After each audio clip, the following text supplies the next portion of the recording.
Close your eyes for a moment and imagine the rhythmic tap of a hand-tapped needle against skin, a chant rising softly in the background, the scent of incense and jasmine. What does that single line carry across generations? Today, we try to answer that. Welcome to Ancient Echoes. I'm Samnang Bradley. And I'm Rachana Solve. Let's unpack a practice that lives between body, belief, and belonging, Khmer tattooing. We spent months speaking with a veteran traditional tattoo practitioner, a crew, and a cultural historian who specializes in body art and ritual. I'll warn you, this episode moves from temples to studios, from protective yantra to modern ethics. We'll be careful, and we'll be curious. In this conversation, we'll trace motifs you might recognize: yantra, naga bands, lotus marks, ancestor lines, talk technique, and be blunt about ethics and safety. We'll also point you to companion visuals on Samnang's YouTube so you can see what we describe. Ready? Let's begin with a quick scene from our first recorded visit. Imagine a small room near a pagoda. The practitioner seats a client on a woven mat.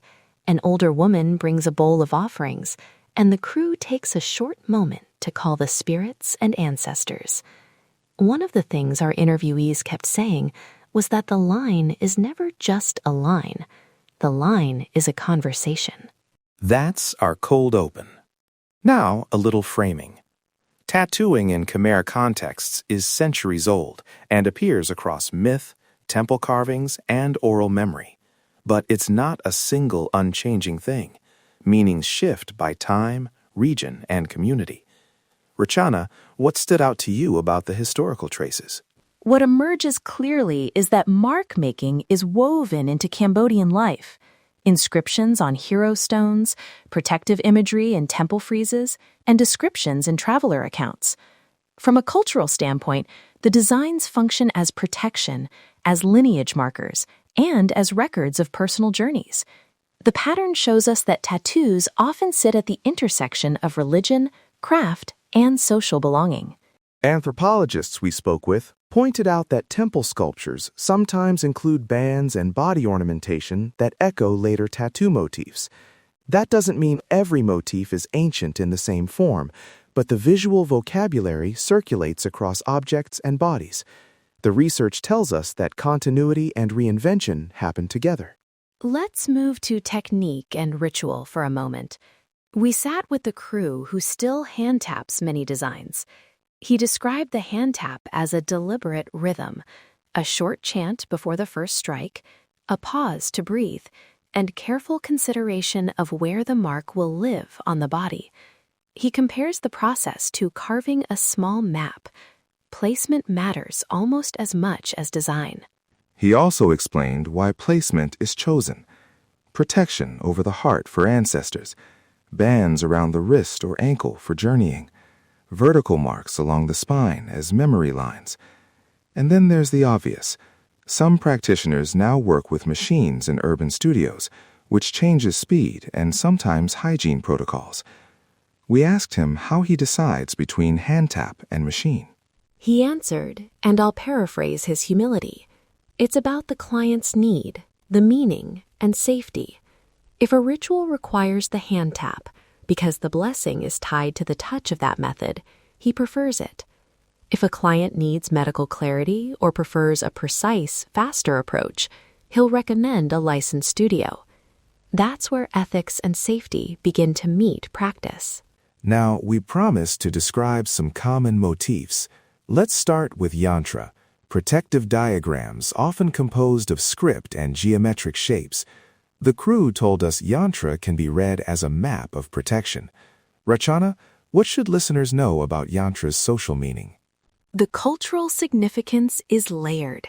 Yantra often blend Buddhist mantras, older animist symbols, and personal invocations. They are inscribed not only for warding off harm, but to hold a person within a network of care, elders, monks, and ancestors. The deeper story is that a yantra is rarely only personal. it binds the wearer to community obligations and protections. Next, naga bands, serpentine motifs, wrapping arms or calves.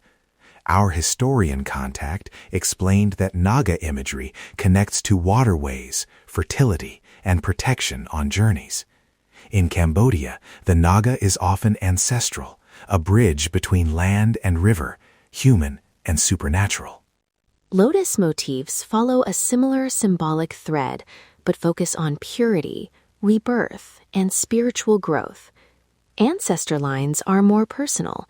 They mark family stories, lineage, and sometimes the names or symbols connected to a clan or village. These marks can function as both memory and obligation. You wear a line, you carry the story, and you act accordingly. An important ethical question we asked. Who can wear sacred motifs? Our interviewees, especially community elders and the cultural historian, were clear. Some designs are communal or sacred, and wearing them without invitation can be disrespectful or harmful. Richana, you pushed on this. What was the most important guidance? The single clearest piece of advice was ask.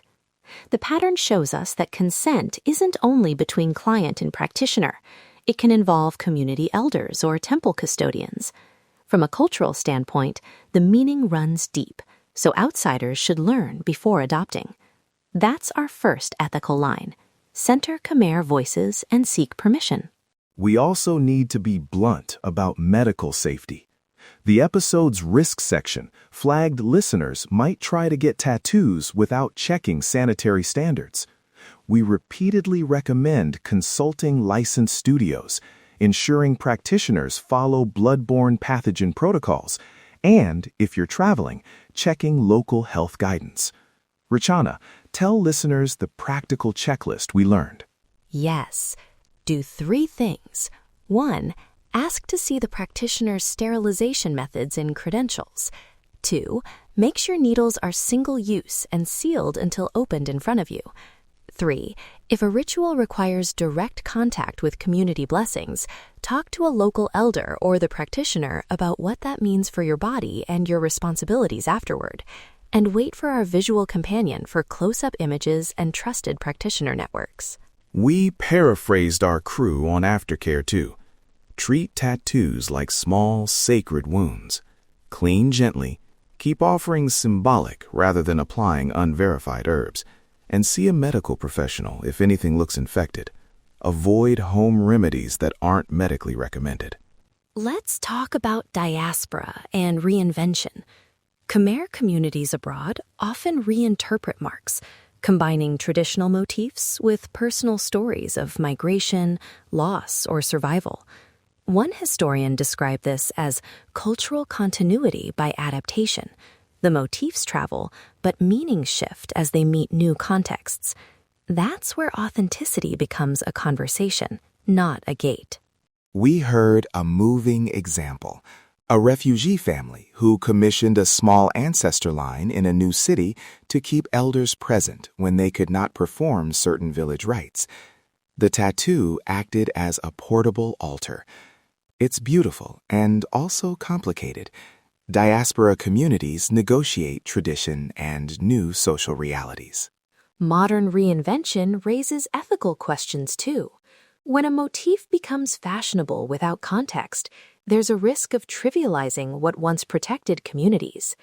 The cultural historian urged creators and enthusiasts to accompany aesthetic interest with study.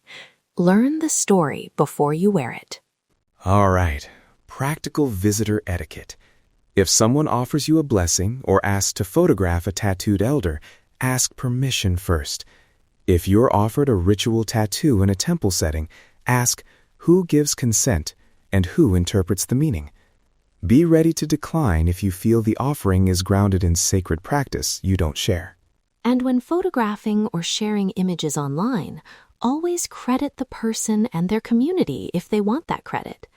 Ask whether the image is okay to share. Some marks are private.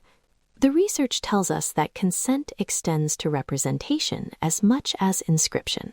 Before we close, a few myths to dispel, quickly. Myth 1. Every Khmer tattoo is ancient and unchanged. Not true. Designs evolve. Myth 2. Every practitioner is a ritual expert. Not true. Ask about training and lineage. Myth 3. Wearing a motif outside of its context is harmless. Not true. Cultural harm can happen even when intention is good. We also want to reiterate the mitigations we built into this episode. We centered Khmer voices throughout. We framed motifs as culturally situated, and we gave repeated safety guidance. Seek licensed practitioners, check sterilization and credentials, and follow medical aftercare. We'll link vetted practitioner networks and health guidance in the show notes and companion visuals.